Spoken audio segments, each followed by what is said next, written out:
মেয়েরা বাড়িতে ঘুম থেকে সকালবেলা ভোরবেলা উঠে কি কি কাজ করে আপনারা সাথে থাকেন, পাশে থাকেন, দেখতে থাকেন।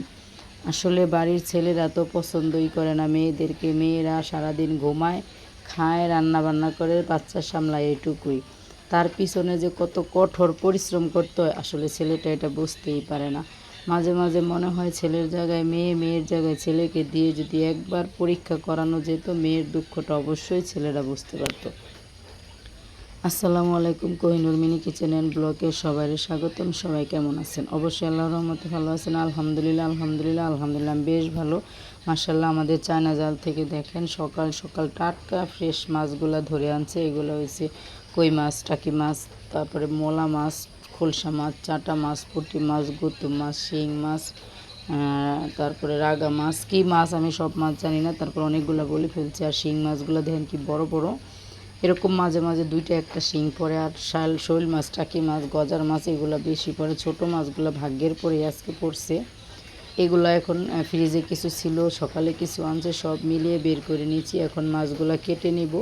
এগুলো কাটার আগে শাশুড়িকে সব সবজি তরকারি পেঁয়াজ রসুন কেটে রেডি করে দিছি। উনি চুলার করে রান্না করতেছে। এখন আমি এই মাছগুলো সুন্দর করে কেটে নিব। আর এই মাছগুলো গ্রামের বাসায় বা গ্রামের পদ্ধতিতে কিভাবে সহজ সরলভাবে সুন্দর করে সহজে কাটা যায়, ঝামেলাবিহীন, খুব সাদা করে পরিষ্কার করে শিং মাছের মতন ডোলে ঘষে আধা ঘন্টার কাজ 20 মিনিটে কিভাবে আগায়া কাটা যায় সেই পদ্ধতি দেখাচ্ছি। আমি এইভাবেই কাটি গ্রামে। ছাই দিয়ে কিছু পাকার ভাঙ্গা অংশে মাছগুলো সুন্দর করে আস্তে আস্তে আলতু হাতে ডলে নেবেন। সব শুকলা মানে মাছের আঁশ উঠে যাবে, সাইডের লুমও উঠে যাবে। তারপরে বটি দিয়ে পেট কেটে, লেজ কেটে, সাইডের ফড়াগুলা কেটে উজুরি বের করে ধুয়ে পরিষ্কার করলে কাজটা কিন্তু অনেক হয়ে যায়, আগায়া যায়। টাকি মাছ, রাগা মাছগুলো আগে ডলে নিলাম, এখন শিং মাছটা ডলবো, তারপরে ছোট মাছগুলো ডলবো।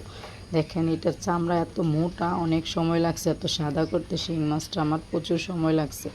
আপনারা কে কে এরকম টাটকা ফ্রেশ মাছ প্রতিদিন খান প্লিজ কমেন্টে বলবেন। আর আমাদের জন্য দোয়া করবেন যেন আল্লাহ এরকম প্রতিদিন আমাদের ভাগ্যের রিজিকটা সুন্দর করে রেখে দেয়। আলহামদুলিল্লাহ, শুকরিয়া আল্লাহর কাছে, শুক্র আলহামদুলিল্লাহ। এই তো দেখেন মাছগুলো, ছোট মাছগুলো আমি আলতো হাতে আস্তে আস্তে ডলে নিচ্ছি। এগুলো একদম পরিষ্কার হয়ে যাবে, তারপর আমি মাথা পেট কেটে নিব। আর আপনারা যে যেখান থেকে দেখতেছেন, দেশ ও দেশের বাইরে থেকে, প্লিজ আমাকে সাপোর্ট করবেন, চ্যানেলটা সাবস্ক্রাইব করে পাশেই থাকবেন, অল নোটিফিকেশনে ক্লিক করে দিবেন, সুন্দর করে একটা টুক করে কমেন্ট করে দিবেন, পুরো ভিডিওটা লাইক দিয়ে দেখি। আপনাদের একটা কমেন্ট আমার মনের ভিতরে ভালোবাসা জায়গায়, আগ্রহ জায়গায়, খুব আনন্দ লাগে। প্লিজ সবাই পাশে থাকবেন। আর যারা পুরান লাইক দিয়ে ভিডিওটা দেখছেন তাদেরকে অসংখ্য অসংখ্য ধন্যবাদ, পাশেই থাকেন।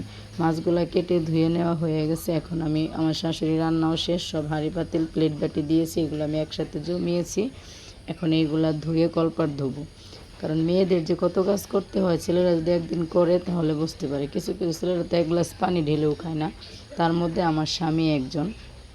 কিন্তু আমার শ্বশুর খুবই ভালো, নিজের যত প্রয়োজনীয় কাজ নিজেই করে, খাওয়া দাওয়া, নিজের কাপড় আয়রন করা, গুছানো, সব কিছু রেডি করা, শুকা দেওয়া, ওনারটা উনি করে, শুধু ওনার কাপড়টি ধুয়ে দিতে হয়, এইটুকুই। ওনার নিজের প্রয়োজন নিজেই মিটায়। খুবই ভালো একজন মানুষ, কাজের দিক দিয়ে দায়িত্বশীল, কর্তব্যশীল, বিবেকশীল, সব দিক দিয়ে। এই তো সবগুলো ধুয়ে মোছা হয়ে গেছে। আমাদের আগের কাটা মাছ ছিল, সেই মাছগুলোই রান্না করছে। আর আজকের মাছগুলো সুন্দর করে ফ্রিজে রেখে দিব। আপনারা সবাই প্লিজ, একটু নতুন চ্যানেল খুলছি, প্লিজ প্লিজ সবাই একটু সাপোর্ট করবেন, সাবস্ক্রাইব করে পাশে থাকবেন।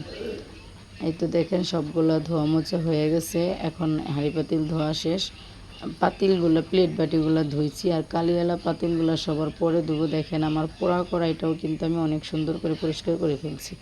এখন কলপাটটা সুন্দর করে পানি দিয়ে, ঝাড়ু দিয়ে সুন্দর করে কেচে কেচে কাচিয়ে ধুয়ে নেব, কারণ মাছ পড়ছে। হাঁড়ি পাতিলে ভাত পরে হুইল পাউডারের পানি থেকে পিছলায় পড়ে যেতে পারি। এগুলা দেখেন কি সুন্দর করে আমি ধুয়ে নিচ্ছি। পরিষ্কার পরিচ্ছন্ন হচ্ছে ইমানের অঙ্গ, সবাই চেষ্টা করি একটু পরিষ্কার থাকতে, তারপরেও পারি না, চেষ্টা খুব করি, আপ্রাণ চেষ্টা করি।